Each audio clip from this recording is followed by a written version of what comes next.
नमस्कार दोस्तों, स्वागत है आपका सीपी स्मार्ट क्लासेस में। दोस्तों, एक गुड न्यूज़ है आपके लिए। एक नई भर्ती आ चुकी है जिसमें आप आवेदन कर सकते हैं। 1074 पदों पर आवेदन शुरू हो चुका है। ऑलरेडी आवेदन किए जा रहे हैं और इसमें जो मिनिमम वेतन है वो 50,000 रुपये है। टेक्निकल और नॉन टेक्निकल पोस्ट है। इसमें दोनों तरह की पोस्ट है। योग्यता इसमें स्नातक मांगी गई है। आप किसी भी विषय से स्नातक किए हैं आप इसमें आवेदन कर सकते हैं। और इंजीनियरिंग से अगर आपने स्नातक किया तो वो भी आप इसमें अप्लाई कर सकते हैं। इंजीनियरिंग से डिप्लोमा किया है या ITI किया है तो भी आप इसमें आवेदन कर सकते हैं। दोस्तों, वीडियो शुरू करते हैं। आगे बढ़ने से पहले अगर आपने हमारे चैनल को अभी तक सब्सक्राइब नहीं किया है तो चैनल को सब्सक्राइब करके बेल आइकन दबा दीजिए, जिससे इस तरह की अपडेट आपको समय पर मिलती रहे। वीडियो को लाइक और शेयर करना ना भूलें, जिससे बाकी आपके दोस्तों को भी इसके बारे में इन्फॉर्मेशन मिल सके। दोस्तों, पूरी डिटेल देंगे, विज्ञापन पूरा दिखाएंगे आपको, लेकिन विज्ञापन दिखाने से पहले ये भर्ती कहाँ से आई है उसके बारे में आपको बताते हैं। तो यहाँ पे देखिए, रेलवे, इंडियन रेलवे ऑर्गेनाइजेशन लिखा हुआ है। जो ऑर्गेनाइजेशन है जहाँ पे ये भर्ती आई है उसका नाम है डेडिकेटेड फ्रेट कैरिडोर।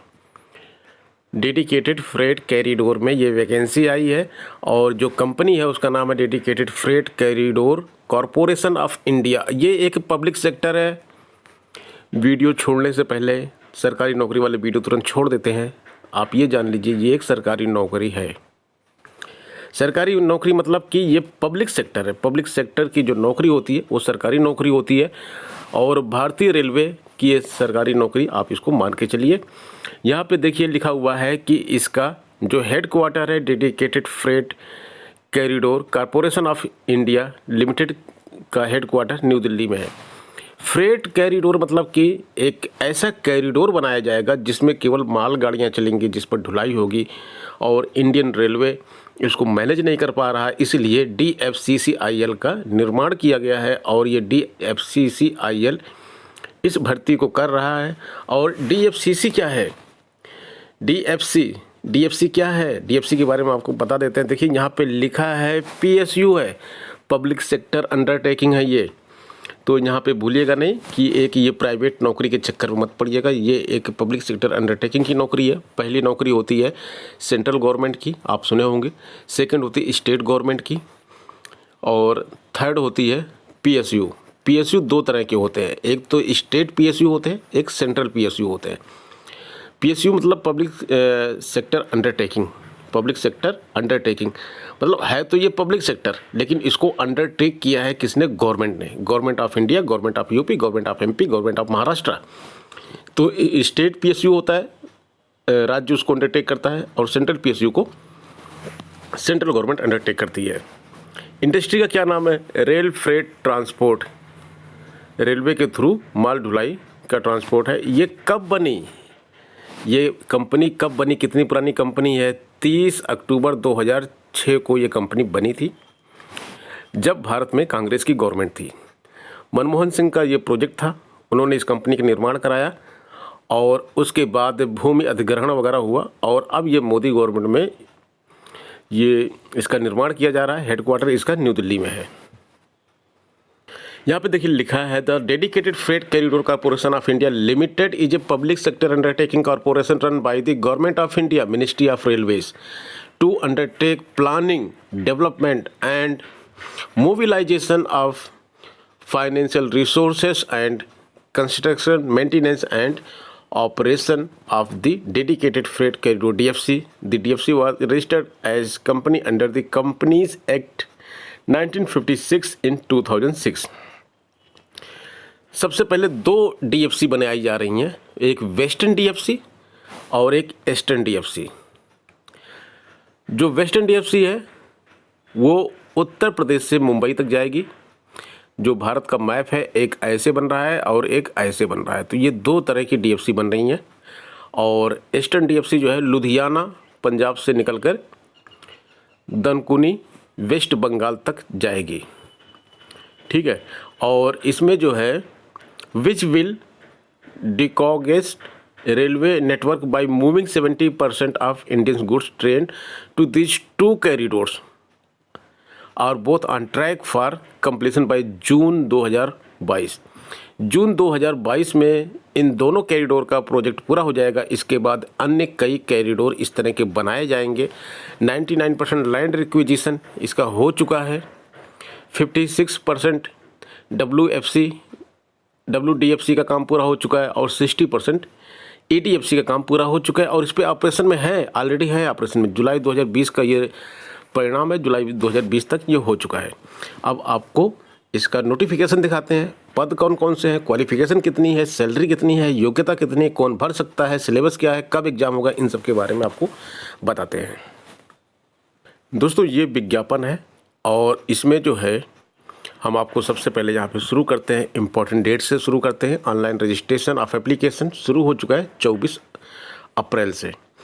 23 मई रात 12 बजे तक ये होगा, 11:45 तक। और जून 2021 में इसका रिटन टेस्ट होगा, ऑनलाइन टेस्ट होगा। तो आप लोग तैयार रहिए। सबसे पहले इसमें देखिए 3 तरह के पद हैं। पहला पद जो है जूनियर मैनेजर का। पहले आपको पदों के बारे में दिखा देते हैं किस तरह के 3 पद हैं और बाकी डिटेल्स में भी हम आपको दिखाएंगे। सबसे पहले पद जान लीजिए। देखिए ये 3 तरह के पद हैं। जूनियर मैनेजर के पद हैं, एग्जीक्यूटिव के पद हैं, जूनियर एग्जीक्यूटिव के पद हैं। और एज लिमिट यहीं पर आपको मैं दिखा देता हूँ। जूनियर मैनेजर की 18 से 27 साल एज है, एग्जीक्यूटिव की 18 से 30 और जूनियर एग्जीक्यूटिव का 18 से 30। अब आइए एक एक पद में जूनियर मैनेजर में देखिए किस तरह कितने पद हैं जूनियर मैनेजर में। जूनियर मैनेजर में सिविल का पद है, 31 पद है यहाँ पे। कैटेगरी वाइज आप यहाँ पे देख सकते हैं डिटेल में। और एजुकेशनल क्वालिफिकेशन सिविल इंजीनियरिंग में बीटेक मांगा गया है 60% नंबर के साथ। ठीक है, अगर आप एलिजिबल हैं तो अप्लाई कीजिए। दूसरा पद है जूनियर मैनेजर में, जूनियर मैनेजर में ही है, ऑपरेशन एंड BD है। इसमें जो है 2 साल का MBA, PGDBA, PGDBM, PGDM ये सब मांगा गया है और पदों की संख्या 77 है। ठीक है, कैटेगरी वाइज पद आप देख लीजिएगा। और जूनियर मैनेजर मैकेनिकल के केवल 3 पद हैं यहाँ पे। मैकेनिकल में बीटेक मांगा गया है 60% नंबर के साथ।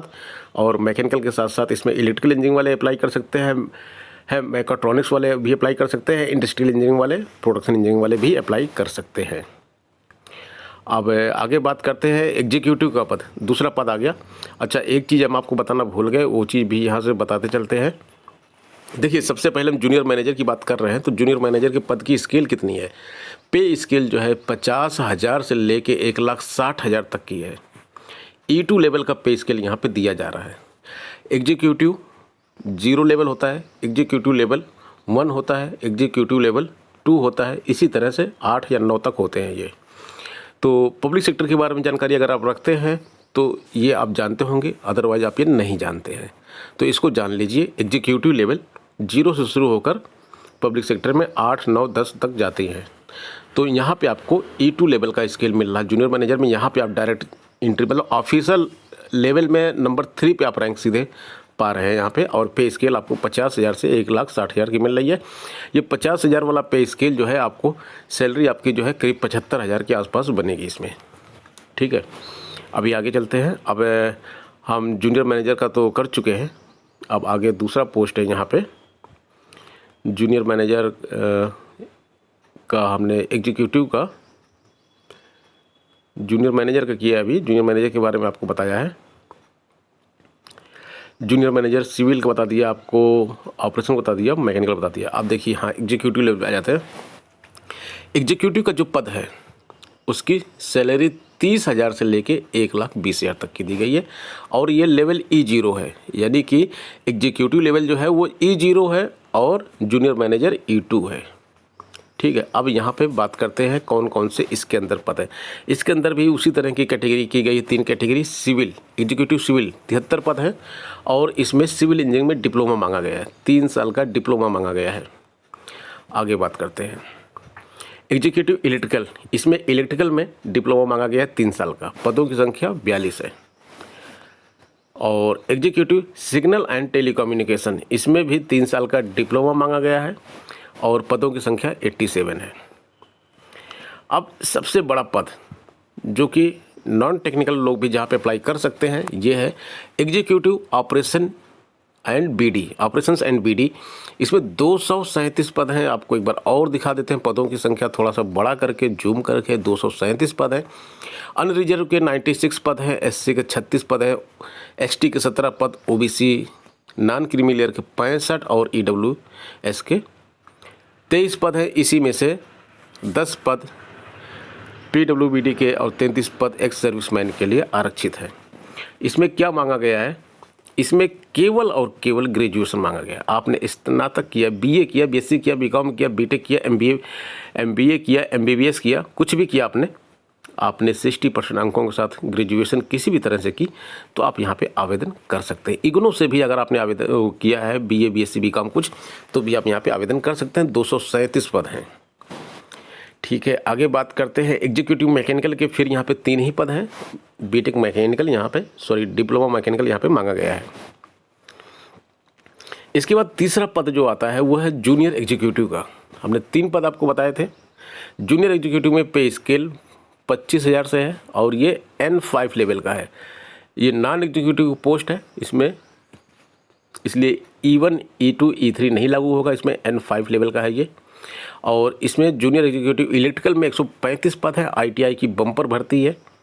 तो आईटीआई अगर आपने एससी वीटी या एनसीवीटी से किया है, 2 साल का डिप्लोमा आईटीआई कोर्स किया है, तो आप इसमें आवेदन कर सकते हैं। इसी तरह से 147 पद हैं जूनियर एग्जीक्यूटिव सिग्नल के। इसमें भी आईटीआई मांगा गया है। Junior executive operation and BD के 225 पद, बहुत ज़्यादा पद हैं यहाँ पे आप हाई स्कूल पास होने चाहिए 60% अंकों के साथ और 2 साल का आपके पास आईटीआई कोर्स होना चाहिए, या फिर आप ग्रेजुएट हो किसी भी डिसिप्लिन में। अगर आपने ग्रेजुएशन किया तब भी आप इसमें भर सकते हैं। तो ये एक बहुत अच्छा पद है, आप इसमें अप्लाई कर सकते हैं। 225 पद बहुत ज़्यादा होते हैं ग्रेजुएशन के लिए और आईटीआई के लिए। आगे है जूनियर एग्जीक्यूटिव मैकेनिकल का। इसमें फिर बहुत ही कम पद हैं, 14 पद हैं। अब हम अन्य चीज़ों के बारे में बात करते हैं। एज के बारे में देखिए, मैंने आपको पहले बता दिया और एज रिलैक्सेशन के बारे में आपको बता दिया। इसके बाद हम सिलेबस और अन्य चीज़ों पर चर्चा करेंगे। एग्जामिनेशन फ़ीस भी देख लेते हैं यहाँ पे। अच्छा, यहाँ पे आपको किस किस तरह का एग्ज़ाम होगा वो बता देते हैं एक बार। देखिए, यहाँ पे जो सारे पोस्ट यहाँ पे दिए गए हैं, सब में जो है रिटन एग्ज़ाम दिया गया, सब में होगा। और इंटरव्यू केवल और केवल जूनियर मैनेजर के 3 पदों के लिए किया जाएगा और मेडिकल टेस्ट सब में किया जाएगा। और इसका जो टेस्ट होगा 2 घंटे का होगा। या तो एक दिन होगा या तो कई दिनों में होगा। 2 से 3 सेशन में होंगे इसके टेस्ट, ऑनलाइन टेस्ट होंगे, ये पहले बताया जा चुका है आपको। मल्टीपल चॉइस क्वेश्चंस होंगे इसमें। 120 क्वेश्चन आएंगे पेपर में आपके। नेगेटिव मार्किंग होगी 0.25, 1/4 की नेगेटिव मार्किंग होगी इसमें आपको। और इसके साथ साथ है इसमें अन्य जानकारी भी आपको दे देते हैं। यहाँ पे देखिए क्या लिखा हुआ है आगे कि आपका सिलेबस जो कितना है, सिलेबस के बारे में यहाँ पे जानकारी दी गई है। और नीचे चलते हैं। सिलेबस से पहले एग्जामिनेशन फ़ीस देख लेते हैं। एग्जामिनेशन फ़ीस के लिए जूनियर मैनेजर के लिए अगर आप अप्लाई करना चाहते हैं तो 1000, एग्जीक्यूटिव के लिए 900 और जूनियर एग्जीक्यूटिव के लिए 700 रुपये आपको आवेदन शुल्क देना होगा। और यहाँ पे एक बड़ी चीज़ लिखी हुई है कि अगर आप SC ST PWD ex serviceman candidate है तो आपको कुछ भी नहीं देना है। आपको कोई भी फीस नहीं देनी है, केवल आपको एप्लीकेशन में वहाँ पे आपको अपनी कैटेगरी डालनी है। ठीक है, अब यहाँ पे प्लान ऑफ एग्ज़ाम तो हमने बता दिया आपको। सिलेबस के बारे में बात कर लेते हैं। यहाँ पे सिलेबस दिया हुआ है, हमने देखा सिलेबस, आपको दिखाते हैं। थोड़ा और नीचे जाते हैं, यहाँ पे देखिए दिया हुआ है, ये पूरा सिलेबस दिया गया है। जूनियर मैनेजर का जो पद है उसमें 24 क्वेश्चन आएंगे आपके जनरल नॉलेज, जनरल एप्टीट्यूड और रीजनिंग के। 96 प्रश्न आपके आएंगे, आपकी जो ब्रांच है इंजीनियरिंग की जो ब्रांच मांगी गई है। और इसी तरह से बीडी में भी आपके 24 और 96 प्रश्न आएंगे 2 कैटेगरी में। मैकेनिकल में भी इसी तरह से आएंगे। एग्जीक्यूटिव में भी, executive civil, executive electrical, executive signal में भी 24 और 96 आएंगे। लेकिन जब हम आगे बढ़ते हैं इसमें तो यहाँ पे देखिए एग्जीक्यूटिव ऑपरेशन एंड बीडी लिखा हुआ था एक पद जिसमें कि ग्रेजुएशन मांगा गया था, इसमें चेंज हो जाएगा क्योंकि इसमें इंजीनियरिंग तो है नहीं। तो इसमें आपको 120 प्रश्न आएंगे जनरल नॉलेज के, लॉजिकल रीजनिंग के, न्यूमेरिकल एबिलिटी के, जनरल साइंस के, history of Indian railways and DFCCIL, भारतीय रेलवे का इतिहास और DFCCIL के बारे में पूछा जाएगा। इकोनॉमिक्स, मार्केटिंग, कस्टमर रिलेशन, इन सब से प्रश्न पूछे जाएंगे। इसकी तैयारी मैं आपको अच्छे से करा दूंगा। अगर आप ग्रेजुएट हैं इसमें अप्लाई कीजिए, कमेंट बॉक्स में कमेंट लिखिए कि आपको इसकी तैयारी करनी है। हमारे YouTube चैनल के माध्यम से आपको इसकी तैयारी अच्छे से करवा दी जाएगी। इसके बाद आगे जब हम बढ़ते हैं तो जूनियर एग्जीक्यूटिव इलेक्ट्रिकल की एक पोस्ट आती है। इसमें जो है 60 प्रश्न जो है आगे आएंगे general knowledge, numerical ability, general aptitude, reasoning के, और 60 जो है आपके ब्रांच से आएंगे। इलेक्ट्रिकल की पोस्ट है ये, 60 प्रश्न इसमें पूछे जाएंगे दोनों कैटेगरी में। कैटेगरी चेंज हो गई अभी, तो अब यहाँ पे इस पद के लिए 60 प्रश्न ही पूछे जाएंगे सब में। नीचे आवेदन का तरीका दिया गया है। आवेदन का तरीका आप लोग जानते ही हैं। तो दोस्तों ये इन्फॉर्मेशन आपको कैसी लगी, इस वैकेंसी के बारे में जानकारी आपको कैसी लगी? अगर आप इस वैकेंसी में अप्लाई करना चाहते हैं, कोई अन्य जानकारी चाहिए तो आप कमेंट बॉक्स में कमेंट कर सकते हैं। और अगर आप तैयारी करना चाहते हैं तो उसके बारे में भी लिखिए। यूट्यूब से आप चैनल से आपको इसके बारे में तैयारी करवा दी जाएगी। मिलते हैं दोस्तों नेक्स्ट वीडियो में नई अपडेट के साथ। धन्यवाद।